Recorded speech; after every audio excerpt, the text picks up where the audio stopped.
Hey everyone, thanks for tuning in. If you're new here, consider subscribing. It really helps keep these stories coming.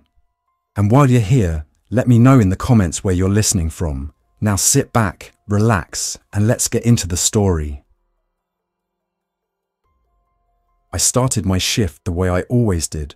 Scan the handover sheet, check the CCTV matrix for dead feeds, and walk the lower lobby to make sure every door closer, panic bar, and magnetic lock responded to the panel. It was just past 19 o'clock. On the desk, under the logbook, our laminated crisis cards listed every procedure in neat boxes. Medical, fire, utility failures, crowd incidents, suspicious items. There was no card for what happened next. I remember the air itself changing first, the hum of the building settling into a different tone, like a giant inhaling.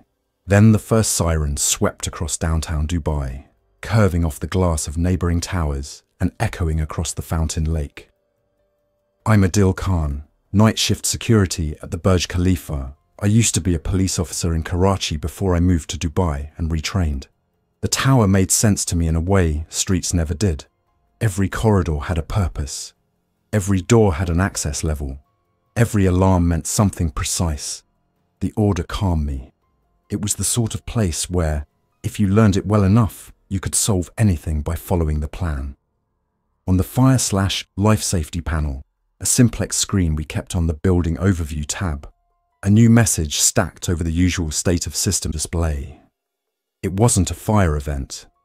It rode in on the public address control channel as an override, emergency bulletin, public health incident. The wording that followed was very specific, and that specificity made it worse.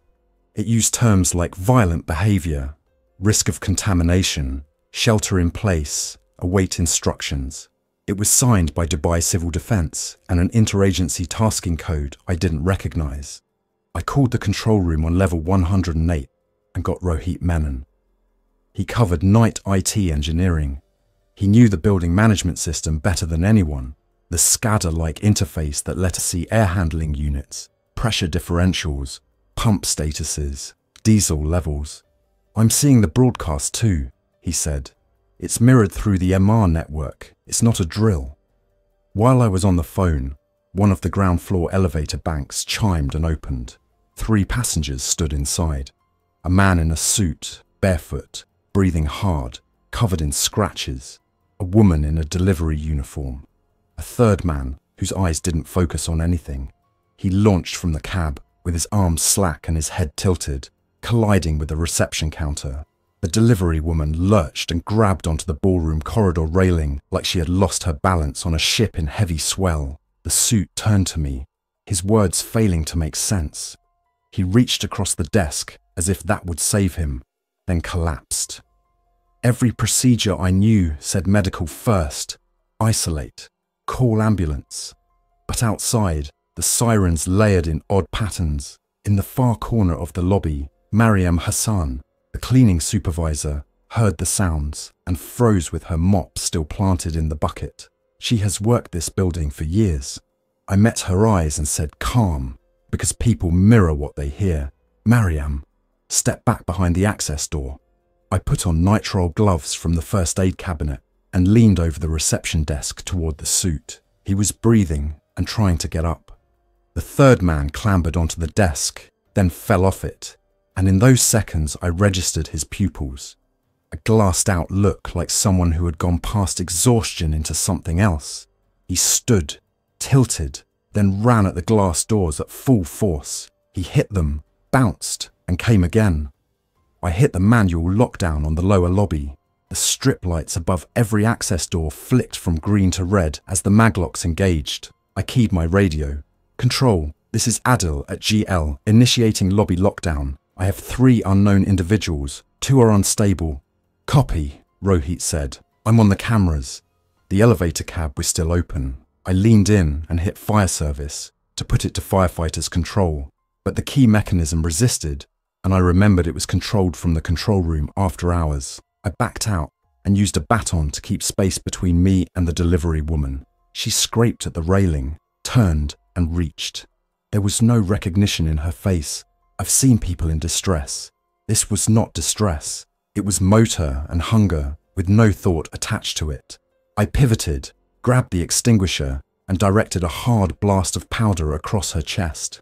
The cloud made her cough and stumble, which gave me enough time to swing the countergate, slip behind, and drive her back into the elevator cab.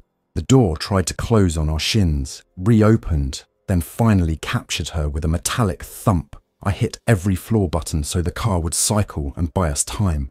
It shot upward with her inside, still raking at the air, leaving dust like fog. I took the suit's wrist. "Sir, can you hear me?" He nodded and found a few words. "Mole," he said, pointing toward the air bridge. "They bite." His voice had the dry, flat tone of shock. He looked at my ID badge like it might resolve the whole thing. I guided him toward the service corridor as Mariam opened the staff door to let us through. The third man came at us again and hit the glass. The sound was deeper than I expected, and I realized he had cracked the inner pane. I keyed my radio. "We need intervention now. We have violent individuals. This is not ordinary." "Adil," Rohit said, voice tight. "The Dubai Mall feeds are going grey with motion blur. The aquarium concourse is full. People are pushing into the connection. Civil defense sirens citywide. We have to go to full internal lockdown. Bring any survivors you have to 108. "Understood," I said. I took Mariam and the suited man through the back-of-house hallway, past the maintenance lockers and the service elevator lobby. I used my badge to call a dedicated service car. The panel beeped and responded with the code that said cabs were being redirected. That meant the system was no longer in normal passenger dispatch. Rohit was already imposing new logic. At the end of the hall, the fire stairs wrapped around a core we knew by heart. Stairwell A ran up the east side. Stairwell B ran the west. Each was pressurized. Each had break glass cabinets with egress hardware. Each landed at the refuge floors where the air systems were designed to keep smoke, and by extension, any airborne risk, out. We climbed. On the first landing, we met Lina Haddad and Yusuf Al-Mansour, two office workers from a consulting firm with a late deadline. They had their laptops and phones, and the look of people who had to recalibrate a worldview in 30 seconds. "We heard the sirens," Lina said. "Are we safe in the building?" "We're safer here than outside," I said. "We're going to the command and control room on 108. Stay behind me on the stairs. Hold the rail. If you hear me say stop, you stop. If you hear me say move, you move." "Copy," Yusuf said with the odd seriousness of someone reverting to clear instructions. On 33, we encountered a door that didn't pull cleanly under my hand. I pushed harder. On the other side, someone pushed back. There was a man shouting in French. He was pressing from the other side with his shoulder. "Police!" he called in accented English. "Help!" I leaned in close to the door. "Security. Identify. Betor. Emile," he said. "My wife is Claire. We were at the observation level and the elevator stopped. A man attacked someone. We ran into the stair." "Step back," I said. "I'm opening. Keep your hands up and move quickly through." I used the doorstop to keep the stairwell pressure from slamming it closed. They came through with a speed born of fear. The man was in his early 30s, wearing a tourist pass. The woman had a camera. She was shaking, but contained. "We were on 124, she said. People were screaming. There was a message on the speakers. The elevator opened, and a man. He had blood on his mouth. He bit another man's shoulder. We ran. "I'm sorry." "It's not your fault," I said. "Stay close." On 108, we arrived at security control. Rohit opened the door for us. He wore his ID on a lanyard with keys that were never supposed to leave the room. He had already shifted the CCTV wall into a mosaic of relevant feeds. Lobby cameras, mall bridge cameras, low-level parking cameras where the tower connected to the parking structures. On one screen, we saw a rush of bodies at a glass door. Then the glass buckled and came in, and the camera filled with people running. There were more of the violent ones in the frame. The oddness of their gait stayed with me. They cut corners too fast, shoulders rolled, nothing coordinated. "I've shut down all public elevator banks," Rohit said. Service elevators are in manual dispatch only. The air bridge to the mall is sealed and maglocked. The BMS shows pressure holding in the refugee floors. Generators are in standby and I'm getting voltage sag from DEWA. We need to decide where to hold. Refuge, I said. We follow the building's design. We go up. We heard a thud at the door. Another. I signaled everyone away from the glass panel. Back, I said quietly. Be silent. I waited. The handle tested itself as if a curious hand had found it. Then it stopped. I keyed the PA mic and spoke to the tower in my best calm voice. Attention all occupants. This is security. Please remain on your current floor and await instructions. Do not use elevators. Do not attempt to exit to ground level. Move away from exterior doors. If you are on levels 43, 76, 123, or 154, stay within the refuge floor area and keep the doors closed. This is for your safety. Rohit nodded. Good tone, he said, then winced and rubbed his eyes. Sorry, it matters. Do we have any contact with Dubai police? I asked. I got through to a recorded line that said they are coordinating with civil defense and to monitor official channels, he said. RTA is closing roads. Air traffic over downtown is diverted except emergency. Our radio channels are clear for now. The power dipped and came back. Half the monitors blacked out for 2 seconds. That's our SAG, Rohit said. Going to auto-transfer in a minute. Start the generators now, I said. Don't wait for the ATS to trip. I don't want any dark stairs. He nodded, slid his chair to the BMS and brought up the emergency power page. Engaging diesel priming.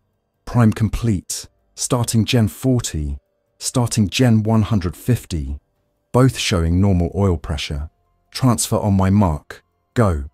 The lights flickered once more and then stabilized to the slightly different color temperature of generator power. The tower's hum shifted to a lower frequency. On the monitoring page, the air handling unit's icons stayed green. I took the time to count heads and put names to faces so I could keep track. Mariam, stay with Rohit. You take care of anyone who arrives here. Stabilize, water, food, first aid. Lena and Yusuf with me. Emile and Claire, you too. We're going to collect people floor by floor and move to 123 and above. We'll prioritize those who can move and then return for those who need help. What about the ground? Lena asked. I looked at the monitors showing the air bridge and the lower lobbies. Ground is lost for now, I said. It was an ugly phrase, but the correct one. We will not descend until we have support from outside. We ascend. We geared up with what we had. I took a retractable baton, a mag light, a radio, and a fire axe from the cabinet. I strapped a trauma kit to my belt, the red pouch with tourniquet, gauze, and antiseptic. I told Rohit to distribute the other axes to anyone staying in the control room. If they breach the door, I said, you hit arms, not heads. Push back.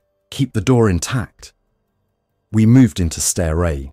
The stairwell had that dry, slightly cool, pressurized feel. The emergency lights were stable. We stepped in file, and I counted steps because counting plugs the parts of your brain that panic. On each landing, we listened first. On 110, I heard voices. I knocked. Security, I said. We are moving survivors upward to refuge floors. If you are able to move, step into the stairwell now. If you have injuries, tell me before we move. The door opened to reveal a small office team who had gathered with bottled water and a suitcase full of charges. A man named Hamad in facilities joined us, bringing key rings and an armful of plastic cuffs we use for events. They were strong enough to bind wrists if needed, and I silently hoped we wouldn't need to. He said he had swept his floor and isolated 2 people who had injuries in a meeting room. No bites, he said, and we all heard the word drop into the air. He lashed a maintenance cart with bungee to bring water up. On 115, we found a man in a corridor with his back to us, his neck muscles thick under his shirt. He swayed and scraped his hand along the wall, leaving a smear of something I preferred to catalogue only as dirt. I said, "Sir."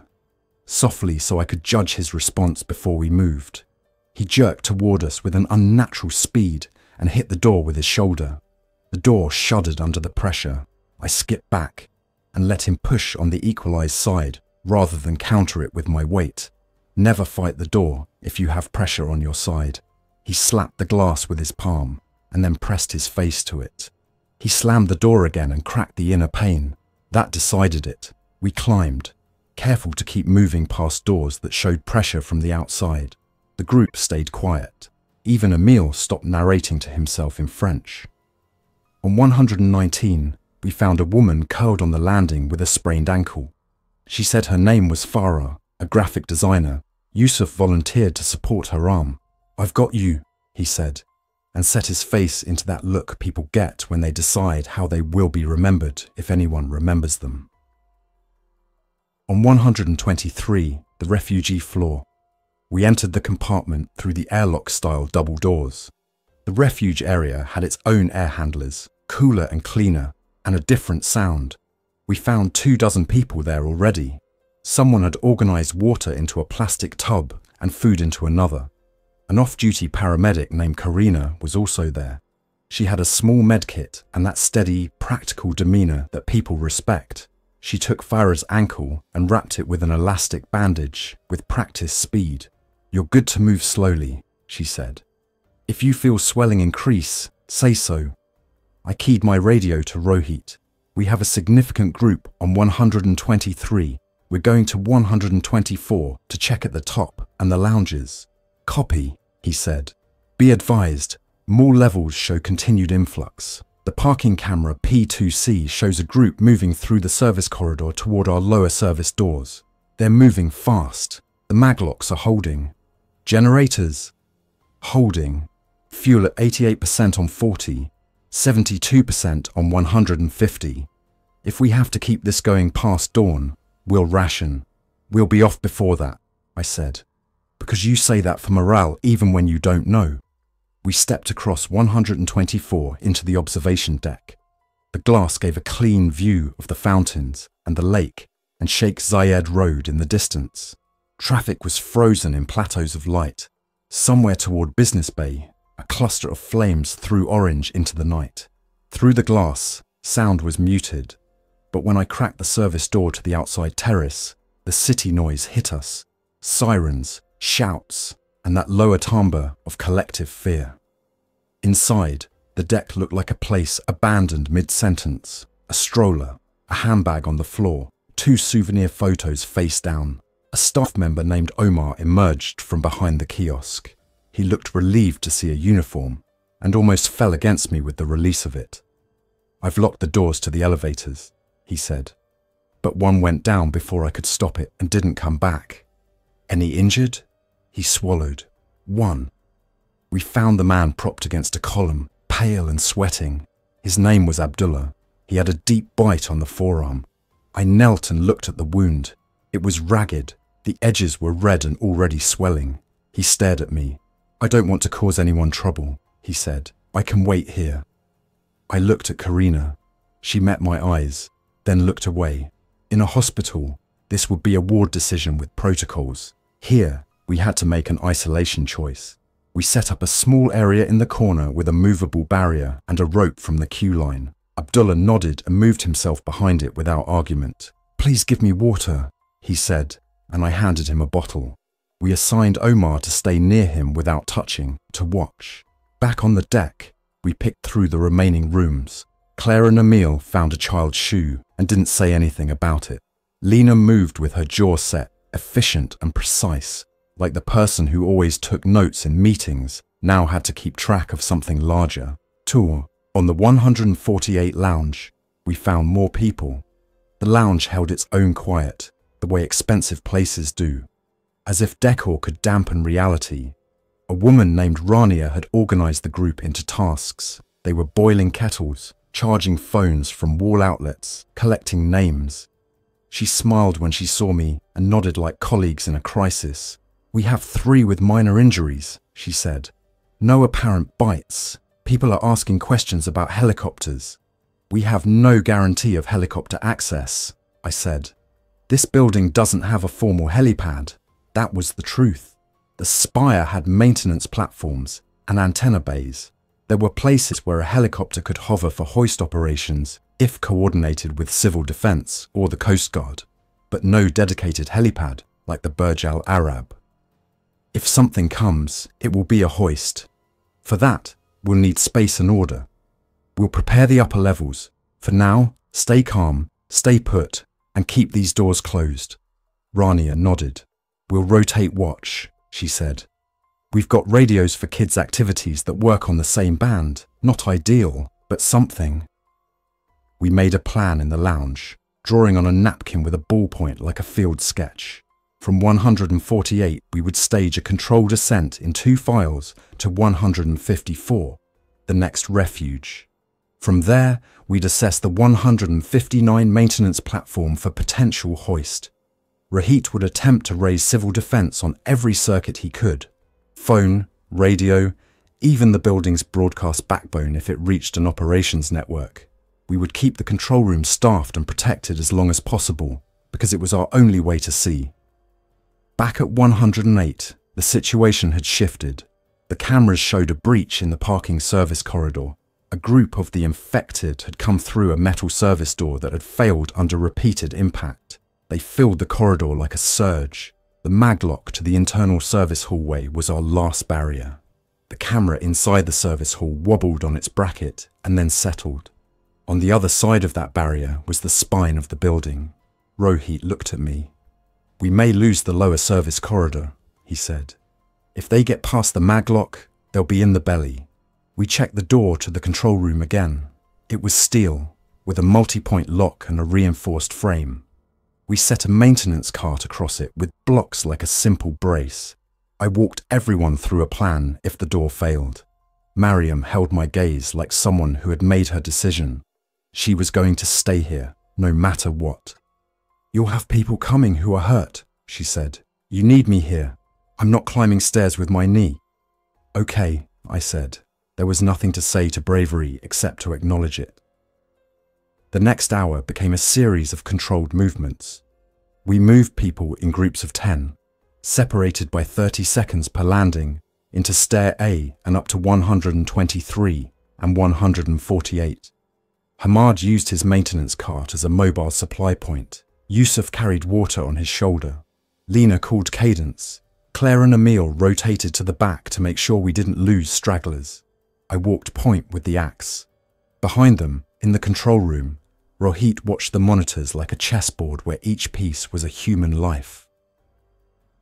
On 137, we heard the first true rush in the stair. It was a sound like many feet at once without the usual cadence of a coordinated group. I raised my hand and the column stopped. We listened as the sound rose. It was in Stair B, not ours. I motioned Lena to hold the group on the landing and slipped into the corridor to the AB crossover. There, I used my badge and the key to crack the door to Stair B. The pressurized air made it push hard, so I kept the opening small. Through the slit, I saw a stream of bodies ascending, not together, not in a line, but strongly, like a flood. We were one landing over and a link away. I closed the door softly and locked it. On the door's small window, a hand slapped and slid. I didn't linger to see the face that followed it. We went up. On 148, we reorganized. We moved Abdullah, the man with the bite, to a sealed staff room with an observation window. He was calm in a way that made it worse. He asked for a phone to record a message. Omar gave him one. He recorded a minute of words in Arabic and English, then set the phone down, like he was setting down his wallet at a security checkpoint. His breathing's faster. Karina took his temperature with a digital thermometer and didn't say the number out loud. We used the lounge's service corridor to access the technical stairs toward 154. The doors required a mechanical key that Hamad provided. We went through in batches. On 154, the air tasted different, like a part of the building that most people never saw. Filters hummed. Somewhere a pump clicked and modulated. The floor was designed to be a safe compartment, a hardened slice of the building. We staged everyone in the central area and counted again. Counting kept me from thinking about what moved in Stair B and whether it would find the crossovers. Rohit called on the radio. Adil, I have a hit. Dubai Coast Guard on a wideband. They're coordinating with civil defence for hoist operations from high-rise rooftops. They need a staging point, clear line of sight, and a helmsman on the ground to vector them. Tell them we can give them the 159 platform, I said. We'll mark it with a high-intensity light and a strobe. We'll need hoist lines, not a landing, and we'll need to control the stair to prevent a surge during extraction. Rohit relayed. He came back with more. They can vector a helicopter here, but not immediately. They're running circuits. They estimate 20 to 30 minutes for first pass. They want a green smoke, but we don't have smoke. Strobe will do, I said. We can make a green panel with fabrics and the emergency green exit blankets. We set a team to gather every portable strobe, every high-output work light from maintenance closets. Hamad came back with a roll of fluorescent green safety vests and duct tape. We made a panel on a broom handle. It felt ridiculous and necessary. I sent Yusuf and Emil with me for the recon to 159, the maintenance platform under the spire. The door to the last flights required a key code and a physical key. Hamad provided both. We climbed into a space where the wind made itself known as a real force, knifing through gaps with a whistle. The stairwell here narrowed, and the concrete felt more like a tower's spine than a habitable space. On the last landing, a door with a fire exit symbol opened onto the platform. I pushed it open with the axe in my hand. The platform was steel grid. The air was colder. The city lay below like a map with points of flame. The LED facade panels on the tower were glitching, flickering patterns at random. From down on the ground, it would look like the tower was sending signals it didn't intend to send. Across the platform, there was space enough for a hoist team to lower lines and for 2 or 3 people to clip in at once. I swept the corners for movement, found nothing. I stepped to the rail and clicked on the strobe. It cut the air with sharp white pulses. This is our beacon, I said. We'll mount 2 more on the far side. We heard a sound then that made me reflexively duck, a rotor slap, distant. It took us a second to find it. A helicopter in the south, running parallel to Sheikh Zayed Road. It wasn't ours yet. It circled another building, hovered, and then moved on. I dropped my head for a heartbeat and allowed the thought that we could actually do this. We went back down to 154 to select the first lift group. We had to choose. We set criteria. Children first, then those who were injured but walking, then the elderly, then everyone else. That was the fairest way I knew. Rania and Lena stood with me and took names. People were understanding in a way that people sometimes are when the stakes are clear and when you speak plainly and give reasons. I respected them for it. There were no arguments that I remember, only a few long looks that held more content than words. On the radio, Rohit's voice was fast. Adil, the lower maglock failed. They're in the service hall. They're coming for the stairwell doors. I'm rerouting every door to locked. I'm cutting power to those sections to slow them. We'll lose cameras on those feeds. Hold them as long as you can, I said. We're starting extractions. We took the first group up. At the platform, the wind pushed at our clothes. I clipped the first child into a harness like the climbing sessions we sometimes ran for workshops. The boy had big eyes and held onto my neck like a koala until I eased him to the edge. The rope lowered away with a hum. In the distance, the helicopter's searchlight swung and then fixed on our platform. It came closer. It hovered with precision that made me love the pilot for his skill. A crewman on the line gave hand signals. I gave ours. He lowered a second line. We sent the second child. 2 by 2, we began the mechanical work of rescue. Clip, check, lower, unclip, repeat. Each person became a task with a name. On the 4th lift, the building itself gave a sound like a dropped steel beam, a deep, resonant clang. It was the sound of a door flexing and then releasing somewhere below us. On the radio, Rohit said only, "They've breached Stair B on level 130. We had expected it. We had planned the delay lines. Hamad ran down with a team to engage the AB crossover barriers, at 140 and 145. Those doors were heavy and meant for fire compartmentalization. They would slow the infected like a dam. Hamad used his pliers and a length of rebar to bend the closer arms and jam them. He came back breathing hard but smiling once, a hard, quick thing. "That will make them work for it," he said. We kept moving people. The helicopter held station with engine changes that kicked the rotor pitch and sent wash over us. On one pass, it moved aside suddenly. Over the radio, Rahit said a second aircraft was vectoring behind it. The city, despite everything, hadn't given up on us. In the lounge on 148, Abdullah's condition worsened. Karina radioed and said his temperature climbed. He asked for a second bottle of water. He spoke less and moved less. We had the conversation about what would happen if he changed. The room had a locking mechanism on the outside. Omar stood by with the key, even though I know he hated himself for holding it. I told him, and myself, that we were buying time for everyone else. The infected reached the crossover at 145 and started working on it in a disorganized swarm. They didn't coordinate, but so many bodies pushing on one point is its own coordination. The steel flexed. Lena stood on the landing with a section of steel pipe and her jaw set like she would fight anybody for as long as needed. I told her to step back to a better defense point, to give herself space, to avoid being pulled into their grasp range. She didn't argue, she just moved and set her feet again. We ran the extractions until the crew signaled low fuel. They pulled off and circled away. The second helicopter slid into position like dancers who had practiced beside each other for years. The wash pushed our strobe to the floor, but I kicked it back upright and it kept pulsing. Night closed in a little deeper, and the city lights sharpened as the humidity shifted. Back at 154, Rania told us we had an issue. During the sorting, a man named Bilal had concealed a wound on his calf. He said he had cut it on a stair tread. It was wrapped in a towel. When he sat, the towel darkened in a way that said it was not a clean cut. He avoided eye contact. Rania saw it and took him gently but firmly aside. In normal life, this would have been a privacy matter. Here, it was an epidemiology decision made in a carpeted hallway.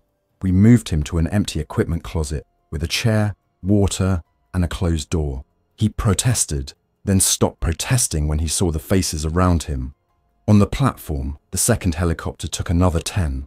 The crewman gave a hand signal that said one more pass. I gave him the okay. We were getting close to the end of our list, and that made it worse. The closer you get, the more you think you can make it for everyone. On 148, Abdullah stood up. Omar shouted, "He's standing!" into the radio in a voice with fear in it. I told him to back away from the door and to lock it. He did. The sound from inside was dull at first, then sharper, then repetitive. We heard a hand slam the small viewing window again and again. "Keeps you honest," the voice in my head said. "This is what we are trying to outrun." We sent Rania's group leader up to help with the final extractions. We divided the remaining people into two. I would take one group up. Lena would take the other and hold at 154. Yusuf would run the messages between us because he had the legs and the willingness. Hamad would be our barrier man with the rebar and the pliers. We were at the edge of our endurance when the Coast Guard pilot called on our wideband radio with a clipped, practiced voice. "Burj Khalifa team, this is Coast Guard 1. We have to depart your sector for a priority medevac. We can return when cleared. Advise status." I looked at the list we had scrawled on the back of a napkin and at the bodies on the platform, the ones we had left for last because they were strong and insisted others go first. I keyed the mic. "Coast Guard 1, be advised we have 28 remaining for extraction. We can hold for 20 minutes if the stairs hold. The infected have breached lower levels and are ascending in stair B. We have barriers at 145. We're holding stair A. We have a clear beacon and can relight at your return." "Understood," the pilot said. "Hold your position. Stay off the edges. We will be back." We gathered people off the platform, back behind the door, and secured it. The wind dropped to a manageable thing, and the building's interior sound returned like a familiar bass line.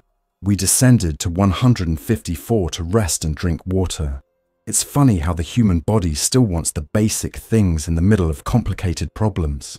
I drank in slow swallows so I wouldn't get a cramp. I leaned against the wall and let my legs shake and then stop shaking. The infected reached the barrier at 145 and began to force the door open by inches. Hamad ran down with 2 more people to add a second brace. A steel bar through the closer arms. They got it set and then stepped back as hands reached through the gap. The hands were human and dirty and wrong. We pulled back because fancy heroics get you dragged into bad physics. We kept our distance and used the axe and pipe to push hands back without letting them get purchase. Rohit radioed from 108. I'm losing cameras sequentially. They've moved past 120 in stair B. I'm cutting power to that riser. It might slow them. Are you safe? I asked.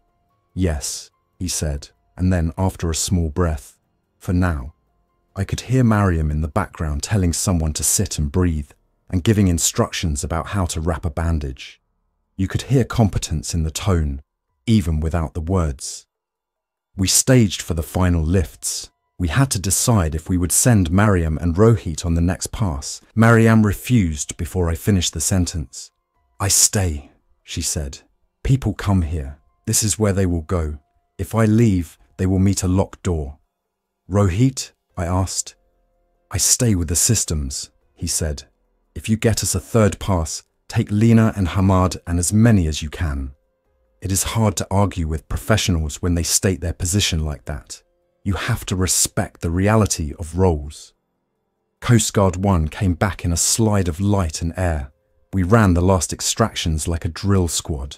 Clip, check, lower, clip, check, lower. We kept the rhythm clean so the crew could forecast our pace. I sent Claire and Emile together in a moment that felt good, like closing a loop. Lena refused to go until she saw the last child lifted.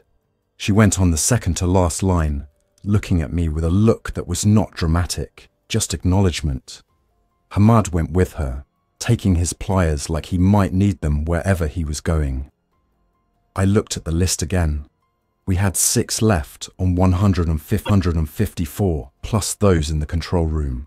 We cycled back down to 108 to collect Rohit and Mariam.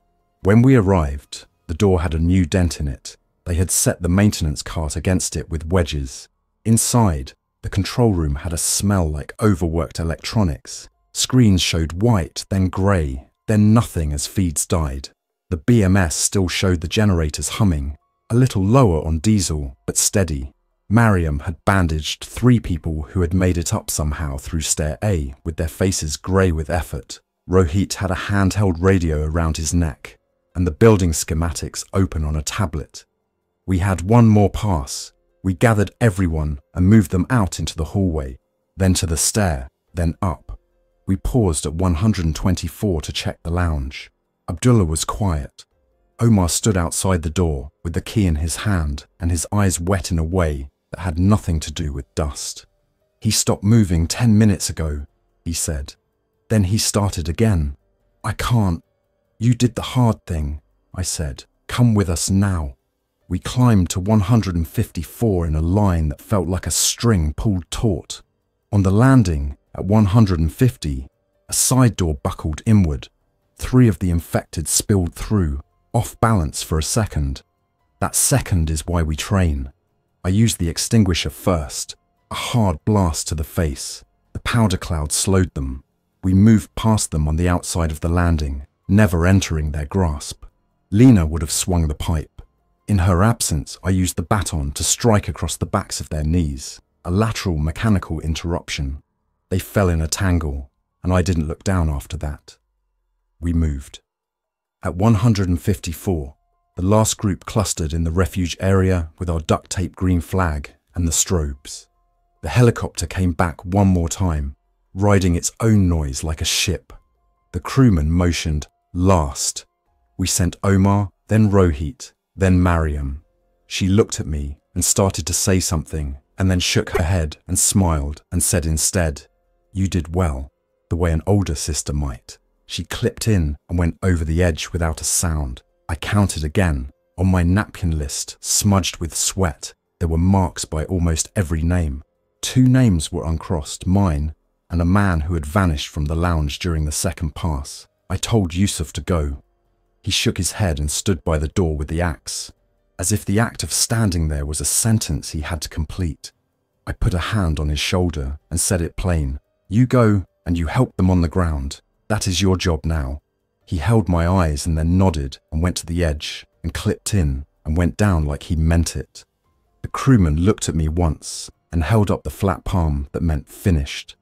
He tapped his headset and pointed to his fuel gauge. He made an apologetic gesture, a hand to the heart and outward. Then the helicopter lifted, banked, and went. The platform got quiet in a way that a giant building rarely is. The city noise milled around the edges, and the wind came back up to remind me where I was standing. I turned off the strobes one by one. I went inside and locked the door behind me, more out of habit than sense. I took the stair down to 154 and sat on the floor and leaned my head against the wall and let the building's hum be a kind of company. I used the radio. Coast Guard 1, this is Adil at Burj Khalifa, 154. Confirmed last lift complete. We have 2 known survivors unaccounted for and infected presence advancing up stair B. I will hold on 154 and then move to 123. Please confirm if any additional passes are possible. The radio gave a crackle and then the pilot's voice. Adil, Coast Guard 1, we are at Bingo Fuel. We are returning to base for refuel and will advise. You did good work. Hold your position. We will look for you. The infected reached 150 like water finds a path. I could hear their presence in the metal. A door flexed and unflexed. The air in the stairwell shifted with the beating of many feet. I thought, practical as ever, about door hardware, about closer arms and hinges and the way a latching point fails under repeated off-axis loading. I adjusted a brace on the 154 door one more time because there is comfort in doing one more useful thing. On the radio, voices came and went on channels I didn't control. RTA traffic control. A civil defense unit declaring a high-rise fire contained. A hospital asking for an escort for a generator fuel truck. The city remained a network even through damage, and that fact grounded me. I decided then that 123 would be our next hold, not 154. 123 had more space, better air, and a better chance of intercept by any ground team that might breach upward later. I took the green vests and made another strip of bright cloth, then tied it around my arm because sometimes you need a symbol, even if you're the only one who sees it. I moved down the stairs slowly, listening at each landing. On 148 I paused. The lounge was quieter. The staff room where Abdullah had been was silent. I did not open the door. Some doors you leave closed because you've already made the decision when you lock them. I moved past and wrote a note on the wall with a Sharpie we had used for our lists. Survivors moved to 123. Air good, water stored, doors barred, date, time. If a team with knowledge came later, they would know. If not, it was for my own record. On 140, I heard movement in the crossover. The infected had reached the barrier and were working the gap we had left. I slowed, judged the pressure, and decided it was still holding. On 137, I met someone I did not expect. The man who had disappeared from the lounge, Bilal with the wound on his calf. He sat on the landing, breathing hard, his hands open, not aggressive. He looked up at me with eyes that were fully human still. "I'm sorry," he said. I panicked. I looked at the wrap on his leg. It was wet. "Stand," I said. He did. He swayed and caught the rail. I took his arm, and we moved together down to 123, 2 men in a stairwell in a building designed by people who had believed strongly in proper systems doing their jobs. At 123, the refugee was empty except for the tubs of water and the written notes. I closed the doors behind us and bolted them. I tied a rope around the handles, not because it was unbreakable, but because the act of tying things gives your hands something to do that is still within your control. I gave Bilal water. He drank. He leaned back and closed his eyes. I counted to 100 and then counted backward to 0. An old trick to manage adrenaline. I keyed the radio once more. Any unit, this is Adil, security at Burj Khalifa. Refuge floor 123. Survivors previously extracted. 2 remain on 123. Holding. Infected advancing via stair B. Stair A. Secure for now. Request guidance for ground contact or additional hoist. The response came not from a helicopter, but from a ground unit with a calm, clipped accent. Adil, this is Civil Defense Unit 7. We are coordinating from a forward base near DIFC. We will attempt a stairwell breach from ground with a corridor clear team in approximately 1 hour. If you can hold 123, do so. Mark your door with a green sheet. Do not engage unless necessary. Maintain communication. Copy, I said. Bilal opened his eyes. Do you think we will get out? We might, I said. The building was built to give people a chance. We used it the way it was meant to be used. That matters. He nodded. It was as good a thing to hold as any. We set up a small watch, 15 minutes on, 15 off, because routine is a way to shape time. We checked the door every few minutes, listening for the change in sound that would tell us the movement had reached this level. I affixed the green vests into a square and taped them to the door.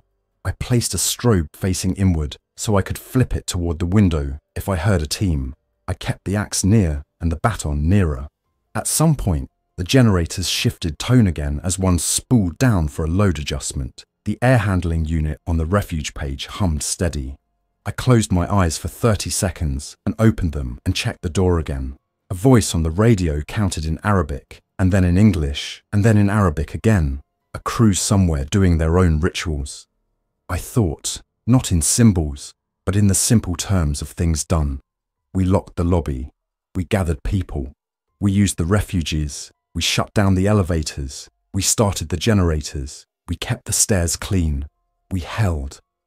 On the other side of the door, the tower breathed, and below us the city moved in equations of light and emergency vehicles, and people making decisions. Somewhere, a helicopter refueled, and a pilot looked at a chart and planned a route back across our square of air. Somewhere, a ground team reviewed the tower's schematics and chose the corridor that gave them the best chance to push upward. Somewhere on a highway, a truck full of diesel found a lane through and kept moving because buildings like this only stay alive if their engines do. On 123, at the edge of a long night, I sat with a man who had lied to me because he was afraid, and I waited with him in a compartment designed 15 years ago by people who believed in order. When the door handle twitched for the first time in an hour, my hand went to the axe. The handle turned again. I lifted the strobe, flipped it toward the window, and let the light announce us. I spoke into the radio. Unit 7, this is 123. We have movement at the door. A voice came back. Adil, this is Unit 7. Confirm 2 knocks. 1 knock, 2 knocks. And then I heard it through the door. 2, then 1, then 2. In the rhythm we had agreed upon 3 minutes earlier in a voice transmission. I didn't even know I'd heard because my brain had been operating like a stack of tasks. I exhaled. I unbolted the first bolt. I kept the second in place. Identify, I said. Unit 7, the voice said, and then added a phrase in Arabic that Civil Defense used on the radio when they met frightened people in smoke. We are here to help. I slid the second bolt. I opened the door. 3 figures in helmets and masks filled the gap with a compact efficiency that made me want to sleep for a year. The leader's visor lifted. His eyes were calm and very awake. Good work, he said. Let's move. We did as we were told, which felt like a kindness after hours of telling. Bilal went between 2 firefighters. I followed with the axe in my hand and the green ribbon on my arm. The team had set up a corridor with shields and anti-grab poles in front, moving like a human machine. Behind us, 123 closed, the bolt slid, and the green square hung there like a small flag that meant we had existed in that space and had done what we could with what we had. As we began to descend, the building hummed and the generators held, and through the stairwell vents I could hear, just faintly, the thudding shift of doors as the infected threw themselves against barriers the engineers had calculated to resist, not people, but heat and pressure. It turned out the physics of a fire door also resisted a different kind of pressure well enough to buy time. We took that time and turned it into movement. One landing at a time, one door at a time, one corridor at a time, down through a tower that had become both a refuge and a maze. Near 108, we passed the control room. The door had been scarred, but it held until we moved. Through the small glass panel, I could see the glow of the screens reflecting off empty chairs. Mariam's maintenance cart was still braced under the handle. I touched the door with my fingertips as I went by, a small salute to a room that had been the brain of our night. At the lower levels, the team adjusted course to avoid zones where the infected had pooled. We moved laterally through service corridors that smelled of concrete and oil and the faint citrus of cleaning supplies. The barriers slowed them enough that we could thread through the spaces between, like a team moving through a complex cave. The exit we used was not the grand lobby with its polished stone and its view of the lake. It was a service door that opened into a loading bay with the door half rolled and two more firefighters on the outside with a truck idling. The air smelled like diesel and hot transmission fluid, and faintly, the sweetness of nighttime air over water. We emerged into that air. Someone counted us into a van. Someone else handed me a bottle of water. I stood for a second and stretched my back and felt every level we had climbed and descended. I turned and looked up at the tower. The LED facade had reset into a blank, steady dark, no longer sending strange flickers into the night. The building looked like a mountain of glass at rest. In the distance, a helicopter's lights traced a path that might have been just another aircraft on a route to somewhere else, and might have been the promise of a return. The driver asked me to sit. I did. The van rolled. Through the window, the tower slid out of frame, and the road ahead opened. I didn't think of what would happen in the next hour, or where we would stage, or what decisions would come after that. I thought of the steps we had taken, and the doors we had closed and opened, and the way systems worked when people worked them. I let that be enough for now.